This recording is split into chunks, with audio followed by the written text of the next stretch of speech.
The Guide to Goals podcast gives you the tools, direction, and resources you need to pursue your passion project. I'm Deborah Eckerling, Project Catalyst, and this is the Guide to Goals podcast. Our guest today is Tahara Coomans, and we're going to talk about branding. Tahara is a digital branding and marketing strategist and founder of Poodle Mafia, a company with a focus on startups, movements, and personalities. Okay, so Tahara, why don't you tell our audience a little bit more about your background and how you got started with this specialty? Well, first of all, I just have to say I love that this podcast is for people who are pursuing passion projects because my entire life has been built around pursuing passion projects. The last 8 years, my passion project has been the founding and operation of my digital and branding and marketing agency. I just went through a rebrand myself where I rebranded it to Poodle Mafia. And so I've had to walk my walk recently. And so I think it's kind of a great experience because it re-energizes the advice I give to my clients and my customers and really helps me understand the positions that they're in even better. I always tell my clients that when I take my advice, I do much better than when I think I know better than myself. Right. Bing, bing, bing. I love that. I'm going to steal it. Oh, you are more than welcome to. Absolutely. Okay, so why is branding so important? Well, unless you're really creating something, either a product or a book that is literally going to revolutionize the world, the only thing that's going to set you apart is your branding. And if you don't invest in that up front and you don't invest in it and double down as you go through the process, you'll find yourself a little bit lost on occasions, even with yourself when you have one of those entrepreneurial moments where you're thinking, why am I doing this? What's going on? Is this really worth the effort I'm putting into it because it's sucking all the life out of me? So branding helps that. Okay, and the people who, my listeners, are generally people who either they have a day job and they want to get something started on the side, or they're working on a project to better enhance their business. So right. Even if it's like they're an entrepreneur and they're writing a book or they're starting a new marketing strategy, they have to have all these pieces in mind to get started, and it all goes back to the who you decide you are that you're sharing with the world, right? Exactly. The starter questions that I ask my clients are define for yourself and give yourself some time to think through these things. It may come to you immediately, but you may want to refine them. But define for yourself, what do I stand for? And what I'm building, what does it stand for? And why do you do it? So most people, the answer isn't because I want to make money right? The answer really is something along the lines of I want to support others, I want to help other people on their journey. Those are the kinds of whys that really matter to other people. I mean, people are happy to support those who matter to them. They aren't really inspired by helping you make a living per se. And then the last thing I ask people to remember is, what should I feel when I come across your brand? Should I feel excited? Should I feel inspired? Should I feel scared? Should I feel wonder? Should I feel empowered? What's the emotion, the number one emotion that I'm supposed to feel when I land on, whether that's your digital website, your social profiles, a book cover, whatever it is that you're doing, what's that emotion? Okay, so they answer these questions, so then what? What's next? So then the next step obviously is putting that out there, and this is where it gets really scary, right? So you put it out there and you see who and how people respond to this. I like to test this stuff really easily in social media. You'll know really quickly if people are responding. Now, your next key really is to take that information that you're getting and redefine who you're speaking to. Get really super granular, because no matter how granular you get, the audience is going to be big enough for you. So think past demographics, think into what's their personality type, what inspires them, what motivates them, what gets them excited in their lives, so that you can start having actual conversations with your audience, your community, that provides a feedback loop for you on a constant basis for audience research, customer research. You don't have to do it just once. You don't have to have a old-fashioned, in a conference room, bunch of strangers standing there giving you feedback. You can get that stuff immediately. So the more that you put out, the more you're testing what the response is. Okay, and isn't that like one of the reasons that social media is so powerful? Because we get this instant gratification whenever we want it. Yes, I tell my clients a lot that whenever we come up with, say, a brand mission, then I always say, let's put that out, let's spend $5 and target some of the key audiences that we think that this is going to appeal to and see what happens. Okay. $5. Okay, that sounds good. So, well, we're talking branding, so are we talking name, mission statement, colors, tagline, the works?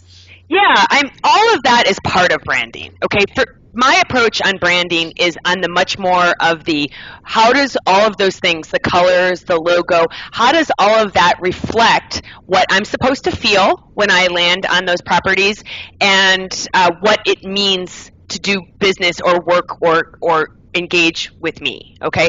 All those things, colors, logos, those should all support this emotional response that I'm supposed to have. If that makes sense. Oh yeah, so the branding is you creating the connection with your demographic that you have figured out on such a granular level.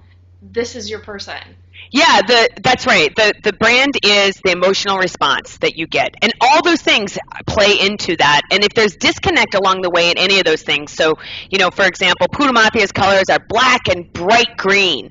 I love that. I wanted it to be elegant and aggressive. Those were the key words for Poodle Mafia when I created it. But if along the way, maybe if I'd been elegantly aggressive with pink and light blue, there's a disconnect there. It doesn't really work for people. It doesn't seem consistent. So this is why all these things work together to create the brand. Okay, so someone is doing their branding. Let's just give them a couple things that they can do when they're done listening to get in the right frame of mind to get their branding to the level. Again, the number one thing is get out on social media and test some of these ideas. Ask for feedback. You could have 3 or 4 different logo designs. You could have 3 or 4 different taglines. Get out on social media. Ask your friends and family, but ask strangers too. Friends and family are going to give you different kind of feedback than the strangers are. Okay, so it's really important that you incorporate all kinds. And then you got to go back and say, okay, so Joe Blow gave me this feedback, but it turns out I actually don't care what dudes think. Right? So I'm going to be less worried about what Joe Blow thinks, and I want to know more about what Mary Jane thinks. So now we target it down. But you've got to throw it out there and it feels a little bit like throwing, wet paper on a wall. You're like, it's not finished yet. It's not perfect. It's not, it's not everything I need it to be. I can't release it. But see, that's not the way that we do branding now, and it's not even what people expect. In fact, by inviting that journey, you're giving them a reason to believe in you. You're making them part of the process. So you've got to put it out there, and this is the place where all entrepreneurs, you and I have actually had this discussion offline, stand around and go, oh, my baby's not ready for prime time. And it's so scary. It's totally scary. But you got to let it go and you got to put it out there. So that's number one. From there, you're going to get some feedback that's going to kind of send you down the path of what you need to do next. Okay, and I want to add one other thing that I always tell writers is when you get your things ready to send out to the universe, you have to be at least happy enough with it so you could be objective with the feedback. I agree. Yeah. Yeah, I do agree. Don't send version 1 out. But you can send version 3 out. Yeah.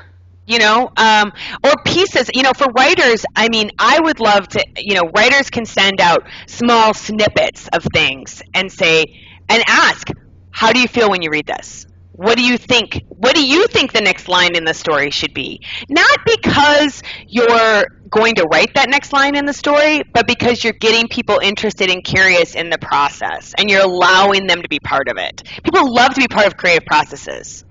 That's true. They get really excited and really invested, and that's the way that you develop brand loyalty, which is, Yes. a future podcast, right? Right, exactly. Have me back at podcast 55. Okay, it's a date. So, in the meantime, okay, Yes. so are there any tools or websites or things that you recommend that are helpful? I'm kind of, I knew you were going to ask me this, and I stuttered on this even when you told me. I like to use Hootsuite as a branding tool because it's a great listening platform. Okay, so I have Hootsuite set up for all kinds of keywords and hashtags where I listen along to what my ideal audience is talking about, so that I can start the conversation with them about something that is perhaps totally unrelated to my business. However, we share this interest in mind and we can start a relationship. This is something that a lot of brands and businesses are missing out on. They're not doing that two-way anymore. They'll say they do, but they're not. Okay.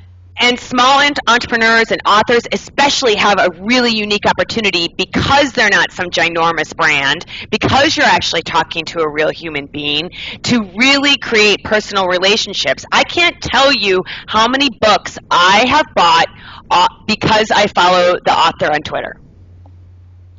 That you gotta just get out there and get people to know who you gotta- are. You got to do it. And I follow these people and I'm friends with them now.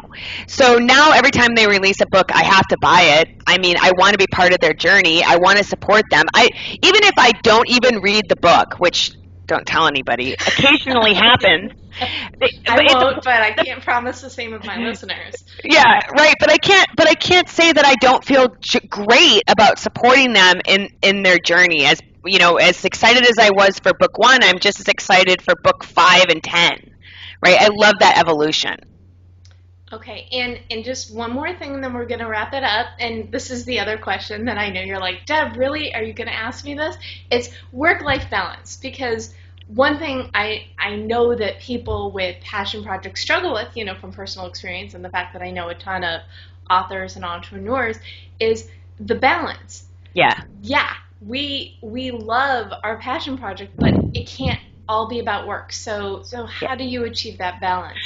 Well, I have a couple of rules for myself. One is that when I'm done working for the day, and sometimes I work late into the night, just as many of us do, but I actually turn off my phone and shut off my iPad. That's rule number 1. The other is that when I'm with the people I love, I do not spend time on my phone or on my iPad. It literally goes into my purse and I put it away. I don't care if I'm having a lunch in the middle of the afternoon, you know this, or I'm having drinks and cocktails in the evening.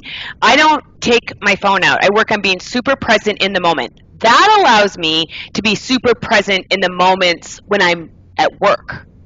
I also turn off a lot of my alerts when I'm in flow. So if I'm writing and I'm trying to get something really creative doing, I put my phone away, I turn off the alerts, I don't look at the screen. I do that for 15, 20 minutes at a time, get up, take a little walk around the house. I work from home, so I'm fortunate. But clear my mind just a minute, check my email, check my Twitter, do all of that for 10 or 15 minutes, then I go back to my workflow.